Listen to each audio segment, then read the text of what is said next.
ลงมาเลยอันนี้มันเป็นประเภทของมันอยู่แล้วเราต้องแซ่บป่ะโดยคักเนาะโดยเราจะต่อหมกทางด้านหน้าอีกทีมงานสั่งอุ้ม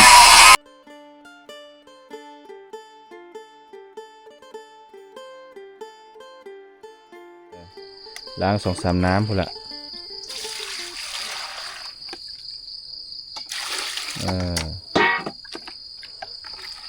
ล้าง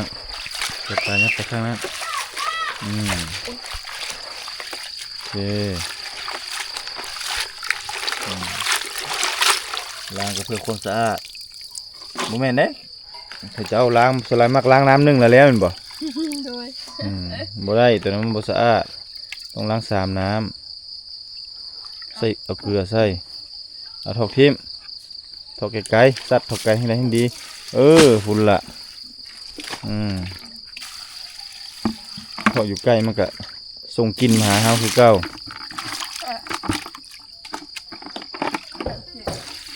น้ำพี่เท่าไรน่ะโอเคพ่อซาวอยู่นั่นแหละซาวซื่อๆแล้วก็เอามาถอกน้ำพิมพ์ถอกลงเลยก้มนี่สั่นละ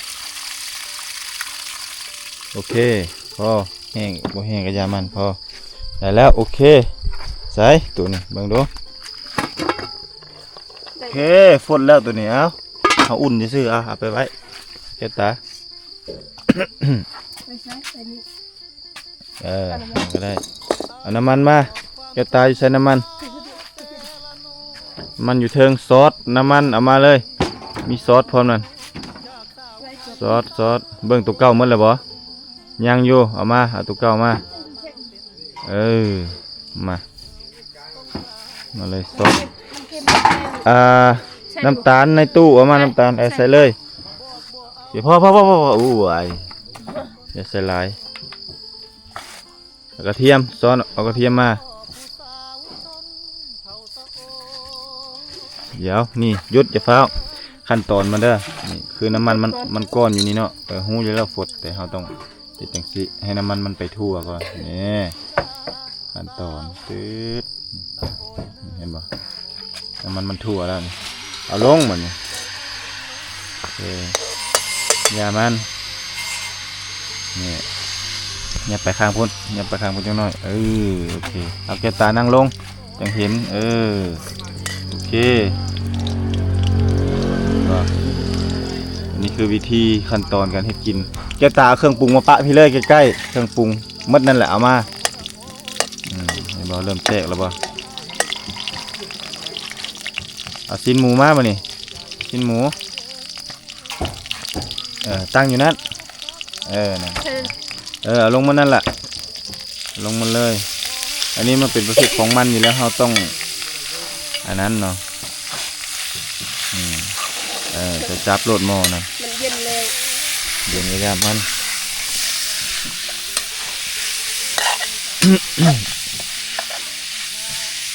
เอา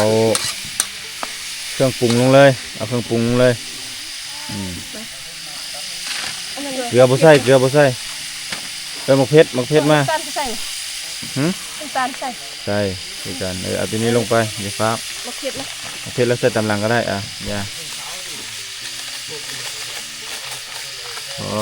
พอก่อนโอเคใส่เทละน้อยใส่หลายเป็นนัวห้ามใส่หลายเด็ดขาดใส่น้อยเด้อโอเคเอาใส่เอาซอสน้ำตาลยศเราจะปรุงเลยโซนน้อยปรุงรสเลยเดี๋ยวใส่หลายด้วยน้ำตาลมาสิแค่นั้นพอโอเคเอาซอสลงไปซอสหมดแล้วนี่เอาอะไรใส่มาเลยมันเล็กหมดเลยโอเคใส่หมดนั่นแหละให้แก้วตาไปล้างมันนี่ล้างกองหลังมาทอกใส่พ่อสลาเพราะมาข้นมันนี่ขลุ่นนั่นแหละหมกเพชรลงไปโอเคขั่วสีมันสุกเอาโทลงเลย เถาะลงนี้ เหี้ยกันเลย อืมนั่นล่ะลงไปเลยไฟบ่อย่างแห้งเนาะ เลย เอาไม้ใส่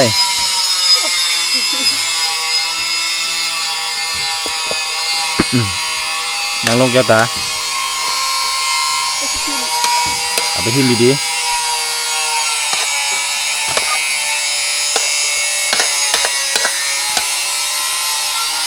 นั่งลงเลย ถ้าลมบ่อย่างแห้งเนาะ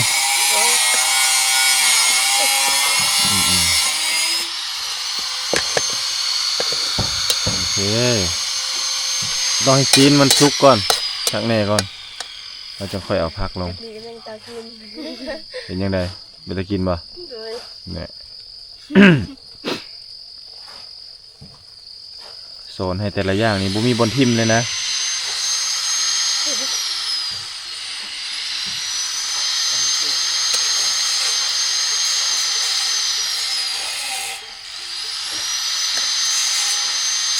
ทีมงานช่างก็กำลังโต้เฮ็ดด้านหน้าโต้เติมด้านหน้าพี่น้องทีมงานช่างอุ้ม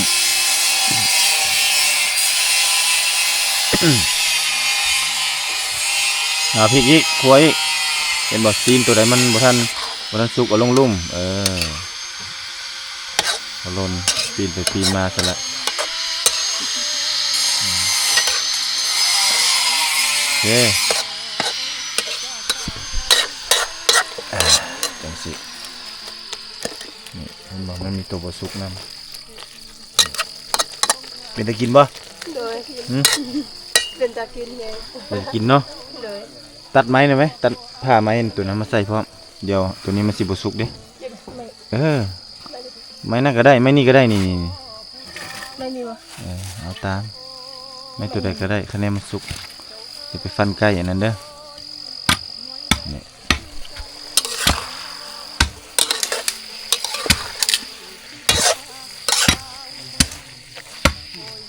วิธีการสอนให้น้องๆเพื่อน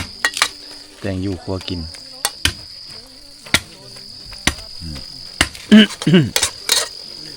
เวลาไปอยู่ในเมืองอยู่เพื่อนเจ้าของเนี่ยเครื่องปรุงนี่ต้องครบเนาะคันบ่ครบนี่โอ้บ่ได้เดี๋ยวตาจับโอเคลงนี่เห็นแบบมันเต็มเนาะปกติแล้วหมอมันน้อยเนาะกระทะมันน้อยผลงานเขามันหลาย เอาสำลีมัน เอาลงอีกเอาลงมาเอาลง ลงเลยนะ ลงมาเดี๋ยว ดีก่อน หยุดก่อน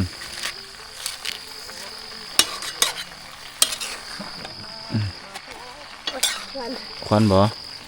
เนี่ยเห็นบ่ใส่ลายใส่ลายมันก็ควันเลย กบมันก็คือก็ โอ้จุ๊บจีนตกแล้วเอาลงเลย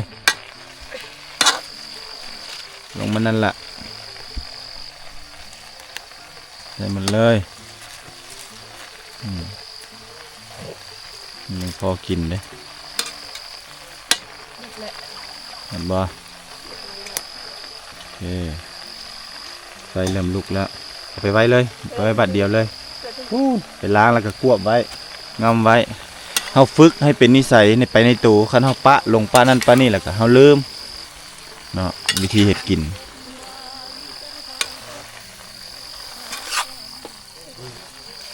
นี่มันลายเฮาต้องค่อยๆมันลายเฮาควรเอาตัวที่ว่ามัน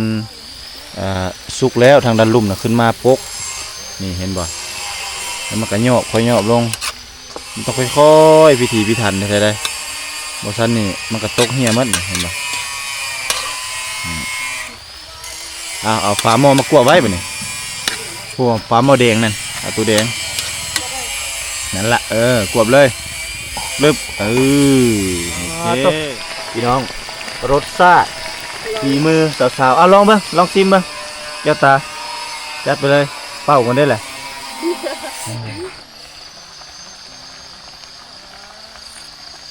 แซ่บ แซ่บป่ะ โดย คักเนาะ โดย ฝีมือจุน้อง2 คนเนาะคักเนาะ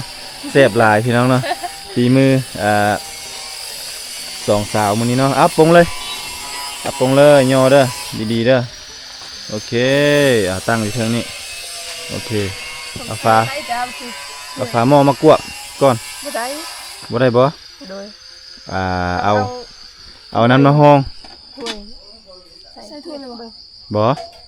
บ่ใส่ก็ได้บ่ฟ้าวใส่ทีมงานสร้างเพิ่นยังบ่นั้นเดี๋ยวเฮาเอามานี่ฝาหม้อนี่มากวกก่อนตึ๊บเอาน้ำมาห้องก็ได้นี่หาแนวมาห้องนี่เอามีดนั่นส้นมีดนั่นปุ๊บ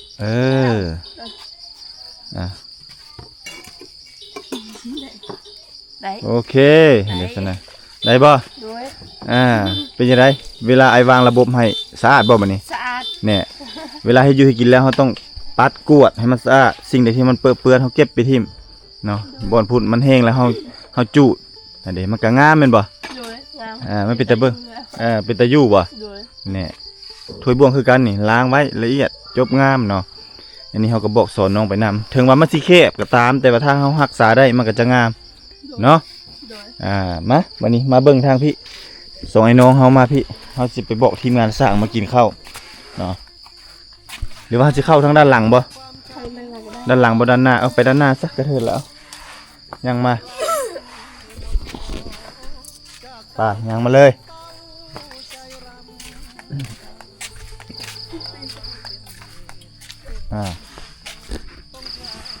ของไอ้สร้างเลยว่างแล้วบ่สิแล้วเนาะฮะยับรถออกบ่โอเคได้จังหน่อยพุ่นติทีมงานสร้างเขากำลังเร่งเซ็ตต่อมุกด้านหน้าพี่น้องเนี่ยเราจะต่อมุกทางด้านหน้าอีกทีมงานสร้างอุ้มเนี่ยทางด้านในก็กำลังเร่งสร้างอยู่เนาะเป็นยังไงลุ้นเป็นน้ำกันเนาะ โดย ใกล้จะได้ต่อเติมมุกทางด้านหน้าแล้วมื้อนี้จะได้เป็นหินเป็นหูเป็นห้างก็คือเจาะโครงทางด้านหน้าเนาะไปสิมุงนี่เพราะว่าช่วงนี้ช่วงฤดูฝนแล้วเด้ฝนตกมานี่เฮาจะทีมงานสร้างจะเฮ็ดเวียกยากเนาะเห็นบ่นี่ดินนี่ฝนพระเข้ามานี่เนาะอันนี้ก็ห้อยตีนมาได้เนี่ยจักมันมาได้ใส่มานี่มันเข้ามากลางคืนนะมันเลยเฮ็ดให้เป็นจังซี่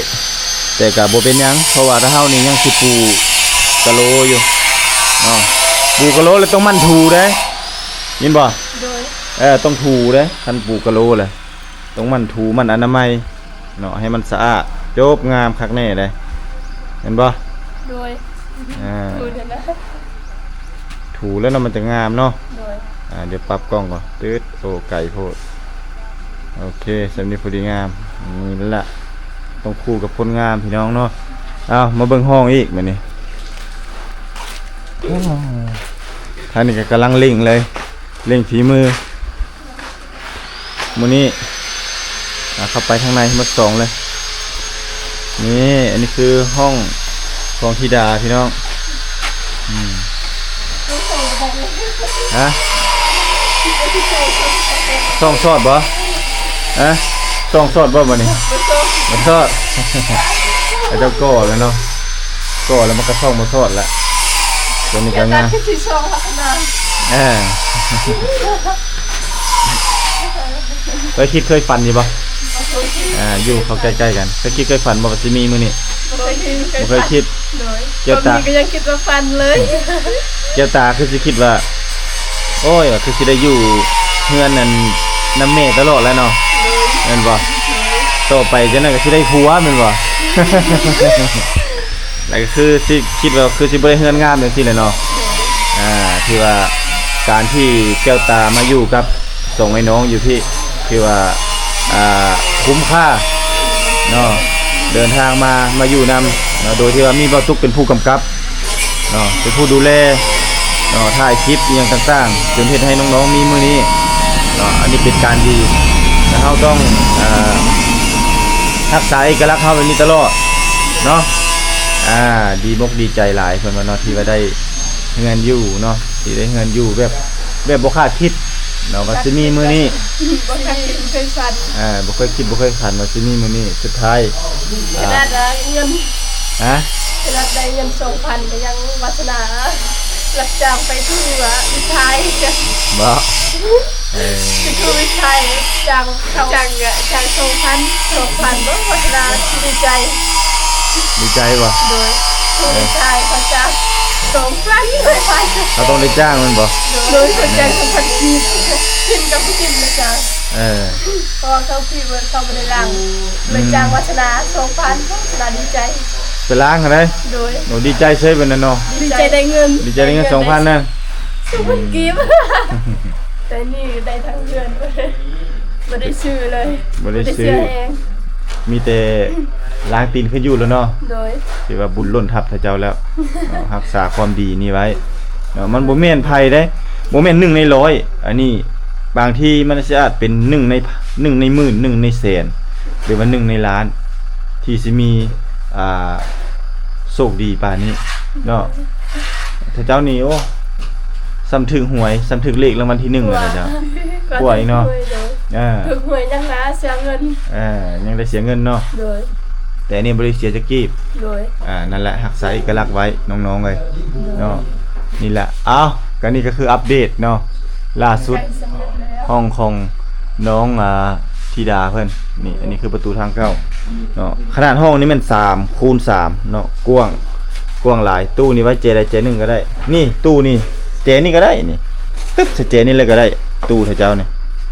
นี่ก็งามเลยนี่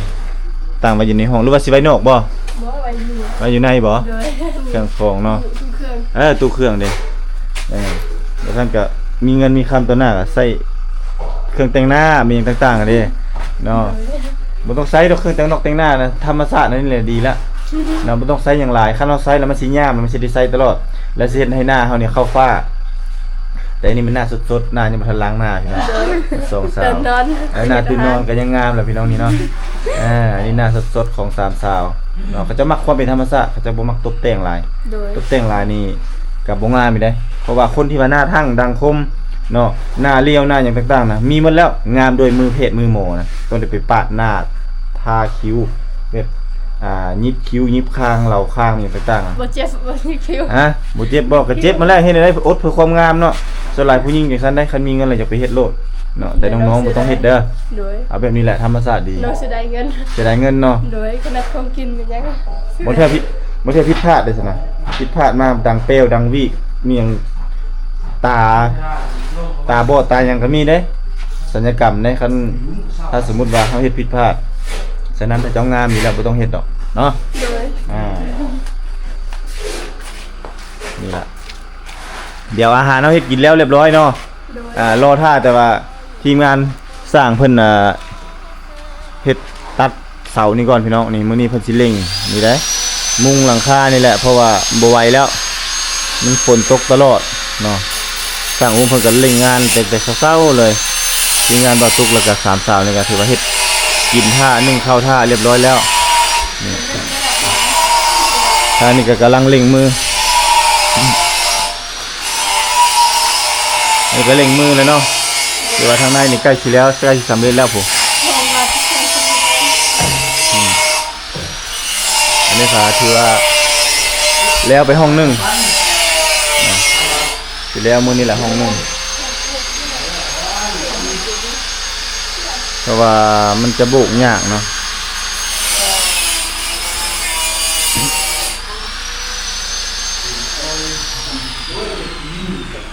ได้พวกเราพักอยู่บ่เฮ็ดง่ายอยู่บ่ง่ายอยู่เนาะบ่เท่านี่เพิ่นเป็นมือผสมปูนให้เพิ่นลิ้นปูนบ่เท่านี่ อยู่กับงานตัวนี้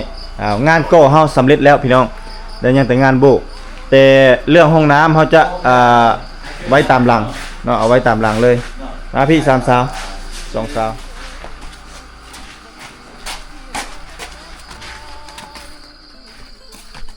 ไปแต่งกินท่าสร้างแปลงสะขึ้นไปแปลงสะดีๆกินอยู่นั่นแหละอยู่เทิง ว่ามันติดปู หรือว่าจะกินอยู่นี่เนาะ หลายคนเมื่อยสิยืน ไม่สิยืนปะโอเคอ่ะปูแปลงดีๆโอเคเอาถ้วยเอาบ่วงมาเลยตัวนี้จับใส่กันเลยจับใส่กันเอามา3 ใบเก็บบ่วงเอามาเมื่อนั่นแหละบ่วง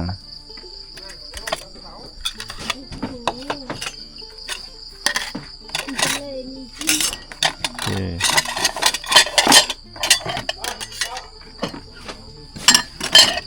จานก็เอามาโลดจานเอาไปหมดเลยโอเคเอามา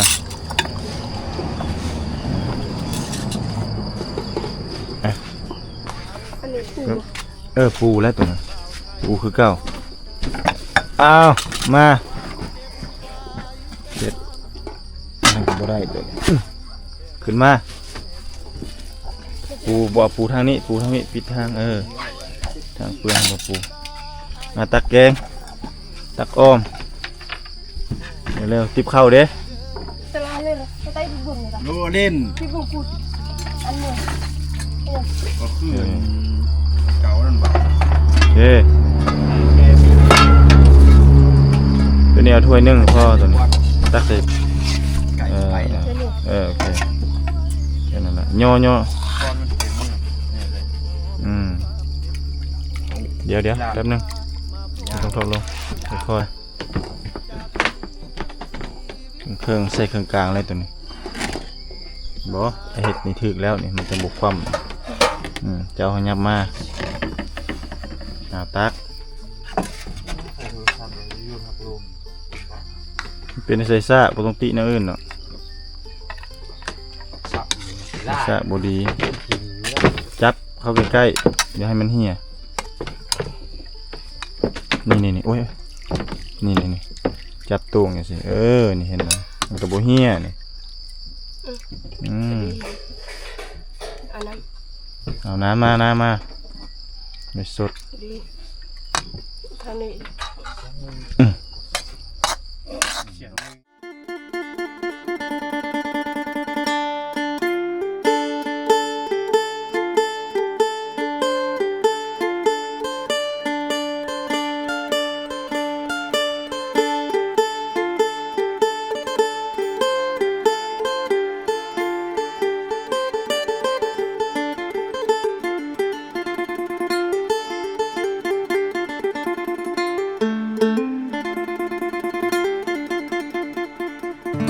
ไอหอบความช้ำมา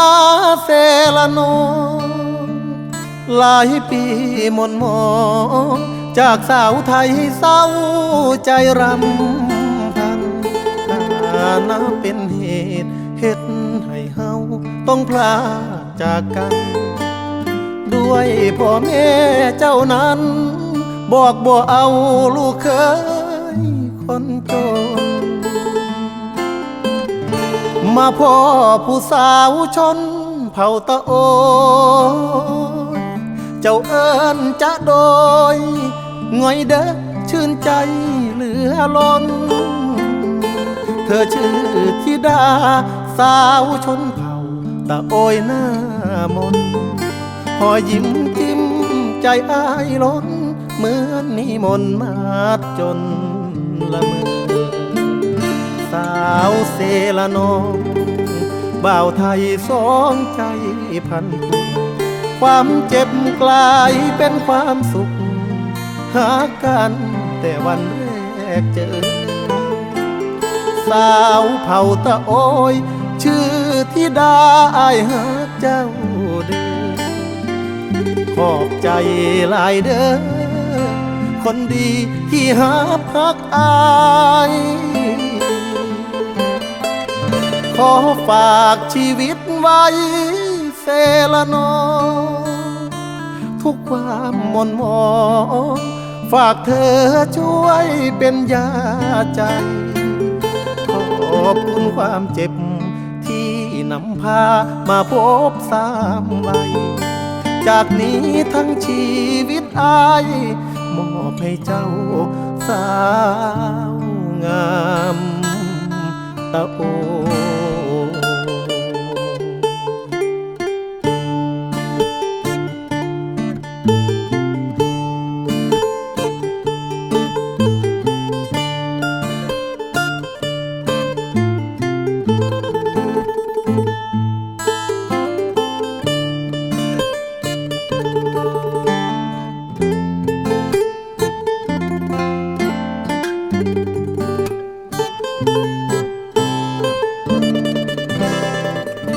สาวเซละนองบ่าวไทยสองใจพันผู